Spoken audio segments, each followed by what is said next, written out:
Hello everyone, welcome to your channel GK facts में। दोस्तों, आज की डेट है 18 फरवरी और जानेंगे आज 18 फरवरी से करंट अफेयर का इंपॉर्टेंट टॉपिक। दोस्तों, आज का हमारा टॉपिक है लासा बुखार क्या है। सो जानने वाले आज के इस वीडियो में जो कि एक लासा बुखार है, ये क्या है। ठीक है दोस्तों, ये जो टॉपिक है आप सभी के एग्जाम पॉइंट से वेरी इंपॉर्टेंट है, चाहे वे स्टूडेंट्स किसी भी एग्जाम की तैयारी कर रहा हो। साथ ही जो स्टूडेंट्स यूपीएससी और पीसीएस की तैयारी कर रहे हैं उन सभी के लिए भी क्लास इंपॉर्टेंट है।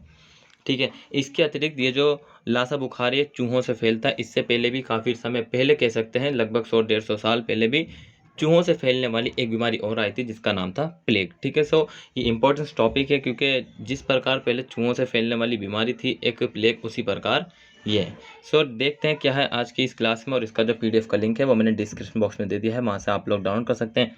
और जो न्यू स्टूडेंट्स हो जीके फैक्ट्स फैमिली को सब्सक्राइब एंड शेयर करना ना भूलें। चलिए अब क्लास को स्टार्ट कर लेते हैं। सबसे पहले आज के हमारे फर्स्ट पॉइंट से। सो आज का हमारा फर्स्ट पॉइंट क्या है, जो कि करंट अफेयर का है कि न्यूज़ में रहा है, इसको हम डिस्कस करने के लिए जा रहे हैं। आप सबने पूरा वॉच करना है। तो 11 फरवरी 2022 को यूनाइटेड किंगडम में लासा बुखार से पीड़ित 3 व्यक्तियों में से एक की मृत्यु हो गई है। सो क्या हुआ है कि 11 फरवरी, ईजी है, बहुत ही ज़्यादा टॉपिक। ठीक है, 11 फरवरी 2022 को यूनाइटेड किंगडम में क्या हुआ कि लासा बुखार से पीड़ित हुए कुछ व्यक्ति, मतलब कि नंबर ऑफ 3 व्यक्ति, उनमें से जो है एक व्यक्ति की मौत हो गई, इसीलिए चर्चा का विषय बना है। वहीं मुख्य बिंदु की बात करें तो मुख्य बिंदु में क्या डिस्कस करने के लिए जा रहे हैं, इसको देख लेते हैं कि बुखार के मामलों में, मतलब कि लासा बुखार के मामलों को पश्चिम अफ्रीका देशों की यात्रा से जोड़ा गया है। ये जो लासा बुखार है इसको कहाँ से जोड़ा गया है, पश्चिमी अफ्रीकी देशों की यात्रा से जोड़ा गया है। लासा वायरस का नाम नाइजीरिया के एक शहर के नाम पर रखा गया। इसका मतलब कि ये जो लासा बुखार है, ठीक है, ये अफ्रीका के पश्चिमी देशों में से जोड़ा गया, और इसका जो इस लासा वायरस का जो नाम है वो नाइजीरिया के एक शहर है, मतलब कि उसका नाम ही लासा है, उसके नाम पर रखा गया है, जहाँ सबसे पहले मामले सामने आए थे। ठीक है भाई, क्लियर। सो ये ध्यान रखना है कि बुखार को जो है पश्चिमी अफ्रीकी देशों के साथ जोड़ा गया है, और इसका जो नाम है वो नाइजीरिया के एक शहर है लासा, उसके नाम पर रखा गया है। यहाँ पर मतलब कि नाइजीरिया का जो लासा है वहीं पर ये सबसे पहले मामला सामने आया था। क्लियर है। सो ये हमने डिस्कस कर चुके हैं फर्स्ट पॉइंट्स, और साथ ही जो मुख्य बिंदु है नेक्स्ट पॉइंट्स की बात कर लेते हैं। फटाफट से चैनल को सब्सक्राइब कर लीजिए, और ऑल जो न्यू स्टूडेंट्स हैं, ठीक है, वो सब्सक्राइब कर लीजिए, और ऑल स्टूडेंट्स को क्या करना है, शेयर करना है क्लास को। सो नेक्स्ट पॉइंट की बात करें, देखिए इस बीमारी से जुड़ी मृत्यु दर कम है। ये अच्छी बात है कि मृत्यु दर तो कम है, लगभग 1% है। सो 1% है तो ज़्यादा खतरे की बात नहीं कह सकते। ठीक है, खतरा तो है लेकिन ज़्यादा खतरा नहीं है, क्योंकि यहीं पे कह रहा कि मृत्यु की दर वो कम है। हालांकि कुछ व्यक्तियों के लिए मृत्यु की दर अधिक है। सो इसमें जो है मतलब कि 2 बातें ध्यान रखनी की है कि ऐसे व्यक्ति जो कि जिनके लिए ये मृत्यु मतलब कि उनके लिए खतरनाक साबित नहीं है। ठीक है, किन के लिए खतरनाक साबित है, जो कि गर्भवती महिलाओं की तीसरी तिमाही है। ऐसी महिलाओं के लिए जो कि गर्भवती महिलाओं की तीसरी तिमाही है, उनके लिए जो है लासा बुखार ये क्या खतरे की घंटी कह सकते हैं हम। ठीक है, सो ये आपने ध्यान रखना, 1% है इसकी जो है मृत्यु दर लासा की। क्लियर। नेक्स्ट है रोग की प्रकृति क्या है, रोग की प्रकृति। So European centre for disease prevention and control के अनुसार लगभग 80% मामले इस पर सन्मुख हैं। क्या है कि यूरोपीय centre for disease prevention and control के अनुसार लगभग 80% मामले इस पर सन्मुख हैं। इस प्रकार इसका निदान करना बेहद मुश्किल है। सो इसका निदान करना, लासा बुखार का जो निदान करना वो मुश्किल है। ठीक है भाई।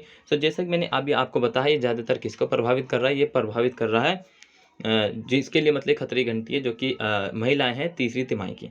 ठीक है, कुछ रोगियों को अस्पताल में भर्ती होने की आवश्यकता हो सकती है। कुछ रोगियों को, अगर इससे बुखार के मतलब कि पीड़ित हैं, उन लोगों को जो है अस्पताल में भर्ती होने की आवश्यकता पड़ सकती है। लेकिन अस्पताल में भर्ती मरीजों में से जितने भी मतलब अस्पताल में जितने भी मरीजों को हम भर्ती करेंगे, जितने भी होंगे, उनमें से 15% की मौत हो सकती है। ठीक है, सो खतरे की घंटी दिखा रहा है यहाँ पर कि अस्पताल में जब भर्ती होंगे इससे पीड़ित व्यक्ति, ठीक है, सो उनमें से जो 15% लोगों की मौत हो सकती है। ठीक है, नेक्स्ट बात करें तो लासा बुखार क्या है। लासा बुखार पैदा करने वाला वायरस पश्चिम अफ्रीका में पाया जाता है।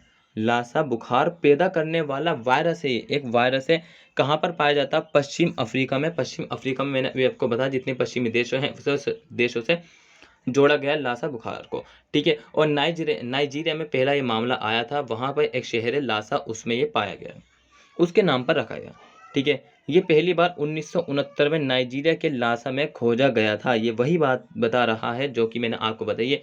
और इस बीमारी का पता तब चला जब नाइजीरिया में 2 नर्सों की मौत हो गई। यूनाइटेड किंगडम में 3 में से 1 की मौत हुई है। और नाइजीरिया मतलब कि जब इस बीमारी का पता लगा था तो वहाँ पर 2 नर्सों की मौत होगी 1969 में। नाइजीरिया के लासा में खोजा गया था। लासा क्या है? नाइजीरिया का एक शहर है, ठीक है। क्लियर। सो ये आपने ध्यान रखना, मैंने लासा बुखार क्या है ये आपको बता दिया है, इंपॉर्टेंस है, ठीक है। नेक्स्ट पॉइंट्स, ये बीमारी कैसे फैलती है। अब हमने ये भी देख लिया कि मतलब कि ये कहाँ पर पाया जाता है, कैसे ठीक है, और ये मतलब कहाँ पर पाया जाता है, ठीक है, ये है क्या, ठीक है।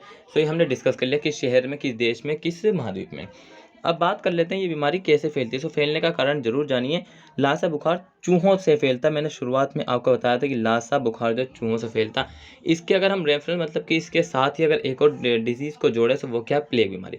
सो पता होगा आप सभी को कि प्लेग जैसी बीमारी भी एक आई थी, ठीक है।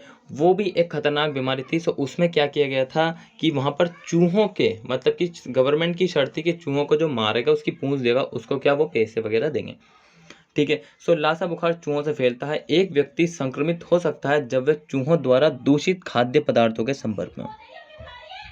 कैसे होगा एक व्यक्ति संक्रमित? जब वह चूहों द्वारा दूषित जो खाद्य पदार्थ हैं उनके संपर्क में आता है। सो ध्यान रखनी है, ठीक है, कि आपने भी थोड़ा सेफ्टी बरतनी है, ठीक है, और एहतियात करना है सेफ्टी के लिए, ताकि आप भी इस बीमारी से दूर रहें, क्योंकि पता नहीं कब में किस चीज़ से फैल जाए। दुर्लभ मामलों में यह तब फैल सकती है जब कोई व्यक्ति बीमार व्यक्ति के संक्रमित शारीरिक तरल पदार्थ या अंग, आँख, नाक या मुंह जैसे श्लेष्मा झिल्ली के माध्यम से संपर्क में आता है। सो अन्य कोई व्यक्ति है, मतलब ये कह रहा है कि दुर्लभ मामलों में ये तब फैलती है कि जब कोई व्यक्ति बीमार व्यक्ति हो, ठीक है, उसके संक्रमित शारीरिक तरल पदार्थ या आँख, नाक, मुंह जैसे श्लेष्मा झिल्ली के माध्यम से संपर्क आता है वो अगर इनसे, सो अन्य व्यक्ति भी इससे प्रभावित होगा, किससे? लासा बुखार से, ठीक है। नेक्स्ट है, ये रोग कहाँ पाया जाता है। ये रोग कहाँ पाया जाता है ये देख लेते हैं। मैंने अभी आपको बताया था कि पश्चिमी अफ्रीकी देशों में जो है वहाँ से जोड़ा गया इस रोग को, और खासकर 1969 में नाइजीरिया का एक शहर है लासा, वहाँ पर ये पहला मामला पाया गया था। कैसे पाया गया था कि वहाँ पर जो 2 नर्सों की इस बुखार से मौत हो गई थी। और अब ये चर्चा में क्यों रहा, क्योंकि यूनाइटेड किंगडम में 3 लोगों में से 1 की मौत हो गई, इसीलिए चर्चा का विषय बना है। ये हम डिस्कस कर रहे हैं कि ये रोग कहाँ पाया जाता है। सो लासा बुखार मुख्य रूप से पश्चिम अफ्रीका के देशों जैसे लाइबेरिया, ये याद रखना, लाइबेरिया, सिएरा लियोन, नाइजीरिया और गिनी में पाया जाता है। नाइजीरिया में ये स्थानिक है। नाइजीरिया में कहाँ पे स्थानिक है? लासा बहुत बार हमने पढ़ लिया है, याद हो ही गया होगा। अगर याद नहीं हुआ तो कोशिश करिए दोबारा वीडियो देख लीजिए। उम्मीद करते हैं कि हम जिस प्रकार आपको कंटेंट दे रहे हैं कि आपको याद ही हो जाएगा, ठीक है, समझ में आएगा जरूर। नेक्स्ट पॉइंट्स की बात करें तो लासा बुखार के लक्षण क्या है। सो ये जानना बहुत जरूरी है। जिस प्रकार हमें कोविड के लक्षण पहचाने थे, कोविड के लक्षण पहचाने हैं, मतलब कि किस प्रकार किसी व्यक्ति को कोविड से वो संक्रमित हो रहा है, ठीक है, उसके लक्षण क्या है। सो लासा बुखार के लक्षण आमतौर पर 1 से 3 सप्ताह, ठीक है, 1 से 3 सप्ताह बाद दिखाई देते हैं। मतलब कि शुरुआती दौर में दिखाई नहीं देते जब तक व्यक्ति पीड़ित ना हो कुछ भी लक्षण। हल्के लक्षणों में थकान, हल्का बुखार, सिर दर्द और कमजोरी शामिल है। सो कह सकते हैं थोड़ा थोड़ा कोविड से रिलेटेड है, क्योंकि कोविड में भी जो है थकान वगैरह का भी बोला था, और साथ ही जो है मतलब कि एक तो छींक वगैरह आती है, स्नीज, और जो है खांसी बुखार, ठीक है। सो ध्यान रखना इसको। नेक्स्ट बात करते हैं कि इसके गंभीर लक्षणों में रक्तस्राव, उल्टी, सांस लेने में कठिनाई, चेहरे पर सूजन, पीठ, छाती और पेट में दर्द शामिल है। सो ये इसके लक्षण है, किसके? लासा बुखार के लक्षण है, जिससे हम किसी भी लोगों को अगर इस प्रकार के मतलब कि देखते हैं तो वो उससे मतलब कि लासा बुखार से पीड़ित है, संक्रमित हुआ, उसमें वह फंस गया। क्लियर। नेक्स्ट बात करें तो देखिए, लक्षणों की शुरुआत में के 2 सप्ताह में बहु अंग विफलता के कारण रोगी की मृत्यु हो सकती है। मृत्यु भी हो सकती है इस बुखार से जल्दी ही। इससे जुड़ी सबसे आम जटिलता बहरापन है। क्या है? इससे जुड़ी सबसे आम जटिलता क्या है? बहरापन भी हो सकता है किसी उस व्यक्ति को जो इससे पीड़ित होगा। सो दोस्तों ये था हमारा लासा बुखार से रिलेटेड जो कि न्यूज़ में रहा है। इम्पोर्टेंस है कि किस प्रकार से मतलब कि डिजीज़ें अब जो है फैल रही हैं और पीछे भी कुछ आई है क्या उससे रिलेटेड, मतलब कि क्या वापसी वही बीमारी आ सकती है। सो ये था इसमें, क्योंकि यहाँ पर चूहों से बताया जा रहा है और चूहों से ही पहले एक बीमारी फैल चुकी है जिसका नाम प्लेग था। काफ़ी बार क्वेश्चन पूछा जा सकता है प्लेग से कि मतलब कि कौन सी बीमारी चूहों से फैलती थी, ऑप्शन दे देगा। सो इसमें आपने ध्यान रखना। ठीक है दोस्तों, सो क्लास यहीं पे कंप्लीट होते हैं। आई होप आप सभी को क्लास अच्छा लगा। अगर आपको क्लास अच्छा लगा तो चैनल को लाइक करना, सब्सक्राइब करना, ठीक है, साथ ही शेयर करना ना भूलें। ठीक है दोस्तों, till then take care, all the best, have a nice day. Thank you for watching this video all of you.